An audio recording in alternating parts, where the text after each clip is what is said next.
Hi everyone, good morning, welcome back to the new blog. और आज के blog में मैं बताने वाला हूँ वो सारी बातें जो आपको जानना ज़रूरी है अगर आप नेपाल विज़िट करते हैं तो। सबसे पहली चीज़, नेपाल जाने में कितना पैसा लगता है पूरा ट्रिप करने का, अगर आप एक हफ़्ते का ट्रिप करते हैं तो। इसके अलावा ट्रांसपोर्टेशन का खर्चा, आप फ़्लाइट के थ्रू आ सकते हैं, आप ट्रेन के थ्रू आ सकते हैं, आप अपने बाइक अपने कार के थ्रू आ सकते हैं। तो इन सारी चीज़ों में अलग अलग खर्चे होते हैं, वो सारी मैं डिटेल में एक एक करके डिस्कस करने वाला हूँ। उसके बाद अगर आप आते हैं तो नेपाल में कौन कौन सी अच्छी टूरिस्टिक प्लेसेस हैं जहाँ पे आपको विज़िट करना चाहिए, क्योंकि कोई भी आता है तो वो 7 से 8 दिन के लिए या उससे भी कम समय के लिए आता है घूमने के लिए। तो वो चाहता है कि उतने समय में वो वहाँ के जो अच्छे प्लेसेस हैं उसको विज़िट कर सके। उसके बाद होटल के कितने खर्चे हैं, या यहाँ पे फिर से अगर आप नॉन वेजिटेरियन हैं तो आपके लिए कितना अच्छा है, आप वेजिटेरियन हैं तो आपके लिए कितना फ़ायदेमंद है। तो वो सारी चीज़ें एक एक करके डिस्कस करते हैं, जो इस ब्लॉग को स्टार्ट करते हैं।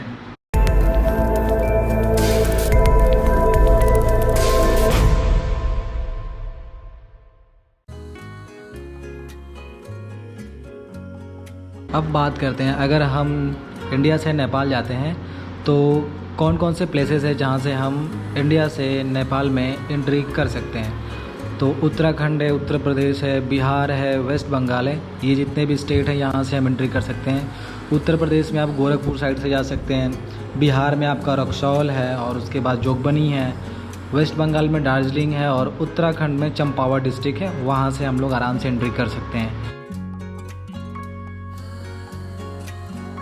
अब बात करते हैं मोड ऑफ ट्रांसपोर्टेशन। आप अपने खुद के बाइक, कार या फिर फ्लाइट या ट्रेन से जाते हैं। अगर आप ट्रेन से जाएंगे तो न्यू दिल्ली से अगर काठमांडू जाते हैं या क्या बोलते हैं बिहार के जोगबनी होते हुए या बिहार के रक्सौल होते हुए या गोरखपुर के सुनौली होते हुए कहीं से भी अगर आप काठमांडू जाते हैं तो जो नेपाल के बॉर्डर तक का आपका किराया होगा ट्रेन का वो लगभग 1600 की या 1700 के आसपास पड़ेगा थर्ड एसी का। और अगर आप स्लीपर की बात करें तो वो 800 850 के आसपास पड़ेगा।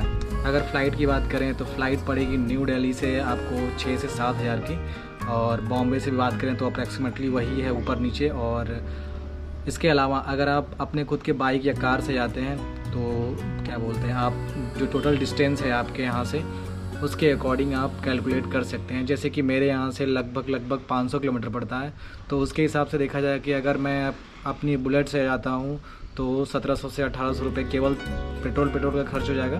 बाकी आप रास्ते में जो खाते पीते हैं वो तो छुटपुट है, उसको मैं मिसलिनियस में लास्ट में सब जोड़ के बताऊँगा कितना होगा। और अपने कार से जाते हैं तो कार का अराउंड अगर 500 किलोमीटर है तो 500 किलोमीटर के हिसाब से कम 5 से 6 हज़ार का पेट्रोल या डीजल जो भी आपकी कार में लगता होगा वो लग जाएगा।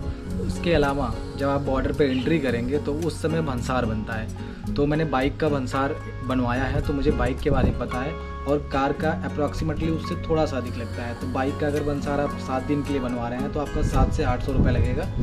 भंसार का मतलब होता है एक तरह से परमिट होता है, आपके इंडियन लाइसेंस पे एक परमिट जोड़ दिया जाता है ताकि आप नेपाल में भी ड्राइव कर सकें।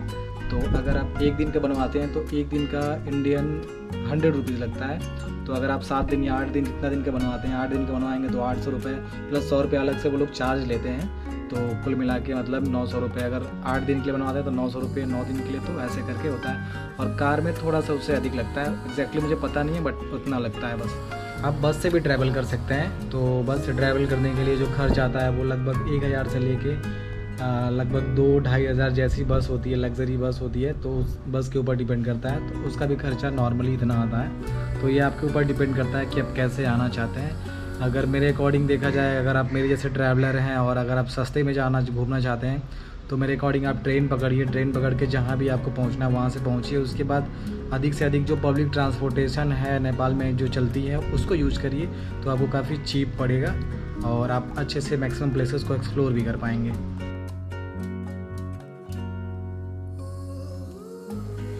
डॉक्यूमेंटेशन की बात करें तो डॉक्यूमेंट में कोई बहुत कुछ इंपॉर्टेंट लगता नहीं है। नेपाल आने के लिए ना पासपोर्ट की ज़रूरत है ना वीज़ा की ज़रूरत है, बस आपके पास एक आपका खुद का पर्सनल आइडेंटिटी सर्टिफिकेट या आईडी प्रूफ होना चाहिए, लाइक ड्राइविंग लाइसेंस, आधार कार्ड, पैन कार्ड वगैरह, जिससे आप ये हो सके कि हाँ आप फला हैं, बस और कुछ नहीं चाहिए होता है। अगर आप ट्रैवल करते हैं तो सबसे जो इम्पोर्टेंट खर्चा होता है वो होता है रहने का और खाने का। तो रहने के लिए आप होटल ले सकते हैं। अगर फैमिली के साथ हैं तो आप होटल की तरफ जाना चाहिए आपको, आप होटल्स में रुकें। लेकिन अगर आप मेरी तरह अकेले ट्रैवल करते हैं तो आपको हॉस्टल्स में रुकना चाहिए, क्योंकि हॉस्टल्स काफ़ी चीप पड़ते हैं और अच्छे भी होते हैं। अगर सिंगल पर्सन के पॉइंट ऑफ व्यू से बात करें तो आपको जो हॉस्टल्स हैं वो आपको पड़ जाएंगे 400 से लेके 500 रुपये पर नाइट पे, एक दिन के लिए। और अगर आप फैमिली के साथ हैं तो आपको होटल्स के तरफ जाना चाहिए, क्योंकि होटल्स में फैमिली ज़्यादा सेफ़ रहती है। तो वो आपको पड़ेगा पर पर्सन लगभग 1000 रुपीज़ पड़ेंगे। तो आपकी फैमिली जितनी होगी उस हिसाब से आप उसका बजट बना सकते हैं। तो मान के चलते हैं अगर आप फैमिली मेम्बर 4 हैं या 5 हैं तो 4000 से 5000 रुपये आपके होटल्स के लग जाएंगे। और अगर आप सिंगल ट्रैवल कर रहे हैं तो बाकी तो आप चीपली ट्रैवल कर ही सकते हैं 400 से 500 में पर डे। अब खाने की बात करें अगर आप फैमिली के साथ हैं और वेजिटेरियन हैं तो वेजिटेरियन खाना आपको मिलेगा यहाँ पे, बट थोड़ा सा कम मिलेगा। नॉन वेज ज़्यादा यहाँ पे लोग खाते हैं। और सेम यही बात है अगर आप सोलो ट्रैवलिंग करते हैं, अकेले भी ट्रैवल करते हैं, और अगर आप सोलो ट्रैवलर हैं, अकेले घूम रहे हैं, अगर चाहते हैं कि खाना सस्ता मिले, वेजिटेरियन खाना मिले, तो आप जो भी सुपर मार्केट है, आप जहाँ भी जाने घूमने वहाँ पता लगा लें कि सुपर मार्केट कहाँ है, और वो सुपर मार्केट से आप अधिक से अधिक खाना ले सकते हैं। अब मेन पॉइंट पे आते हैं जिसके लिए हम इतना प्लानिंग कर रहे थे कि अगर नेपाल आते हैं तो कौन कौन से ऐसे प्लेसेस हैं जहाँ पे हम घूम सकते हैं। क्योंकि जो मैक्सिमम लोग आते हैं वो केवल 1 हफ्ते या 8 दिन 10 दिन इतने ही पीरियड ऑफ टाइम के लिए वो लोग आते हैं घूमने के लिए। तो अगर आप 1 हफ्ते में नेपाल घूमना चाहते हैं तो मैं आपको सजेस्ट करूँगा कुछ प्लेसेस जहाँ पर आपको ज़रूर जाना चाहिए।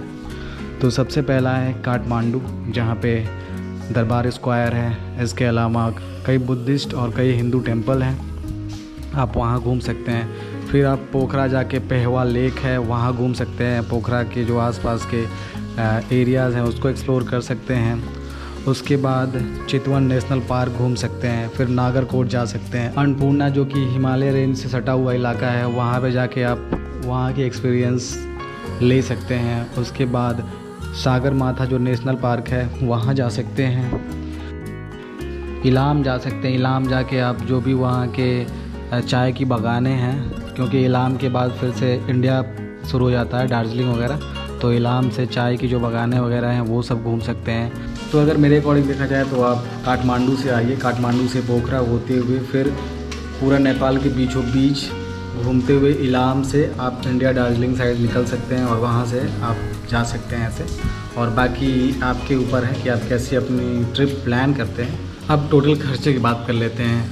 हमने क्या बोलते हैं, अगर सबसे चीप देखा जाए, सबसे चीप एंड बेस्ट देखा जाए तो हमें ट्रेन पकड़ के नेपाल बॉर्डर तक आना चाहिए। उसके बाद जो यहाँ की मेन पब्लिक ट्रांसपोर्ट है, बस सर्विस को लेना चाहिए। बस सर्विस को लेने का फ़ायदा ये है कि आप यहाँ की बसेस काफ़ी अच्छी हैं, रोड भी अच्छे हैं, तो आप इजीली आराम से one place to another place travel कर सकते हैं। जैसे आप काठमांडू आए, काठमांडू से आपको पोखरा जाना है तो पोखरा आप बस से ट्रैवल कर सकते हैं, या मिनी वैन वगैरह चलती हैं वो ले सकते हैं, तो ये चीप पड़ता है। और नहीं, अगर आप फैमिली के साथ आ रहे हैं तो कार भी मिलती है, कार को भी बुक कर सकते हैं।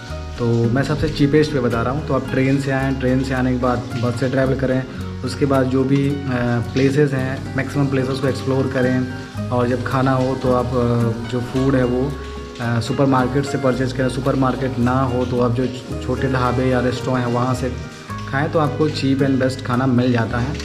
और उसके बाद एकोमोडेशन के लिए आप होटल्स के जगह पे हॉस्टल यूज करें तो आपको सस्ता पड़ता है और काफ़ी अच्छा रहता है। ये नहीं कि मतलब एकोमोडेशन ख़राब रहती है, काफ़ी अच्छी रहती है।